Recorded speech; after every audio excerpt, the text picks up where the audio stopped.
next step in this dress construction is to sew what I call the saddle stitching. If you look at the model here, this stitch here is called a saddle stitch. Technically it's a running stitch, which is a hand stitch, but when you sew it with embroidery thread, it is a decorative stitch, and the technical term is saddle stitch. I have some step outs because I have a little trick to make my saddle stitching very even, and I'll show you the step outs and then I will demonstrate on one of the garment sections.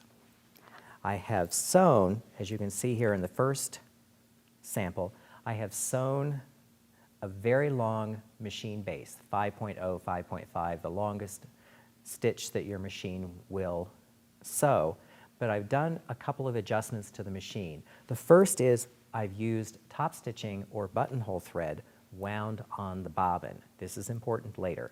The other alteration is that I have loosened the tension to a number 2.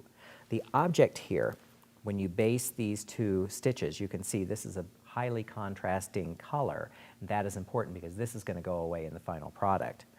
The tension, if you loosen the tension, what you can see, if you can see the top thread, you can see the little dots of top thread on the white thread that is the buttonhole thread.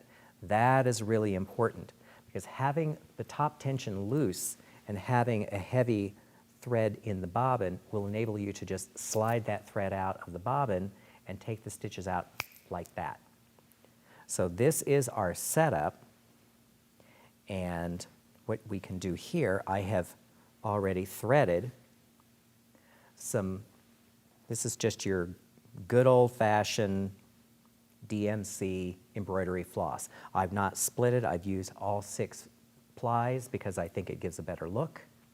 Tied a knot at the end, and this, like I said, is a running stitch, and you can choose the spacing. You can choose what I call 2 up, 2 down, which is what I've used on the dress.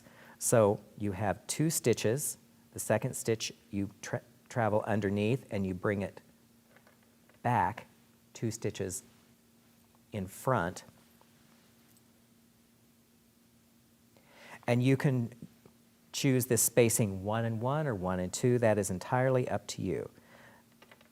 But the machine basting is the guide, as you can see here.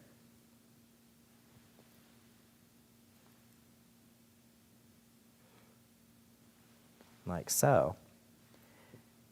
And once you have it all sewn, this is what it's going to look like.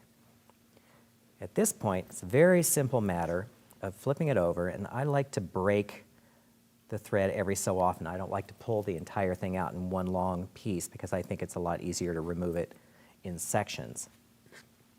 See how quickly that removes? Flip this over.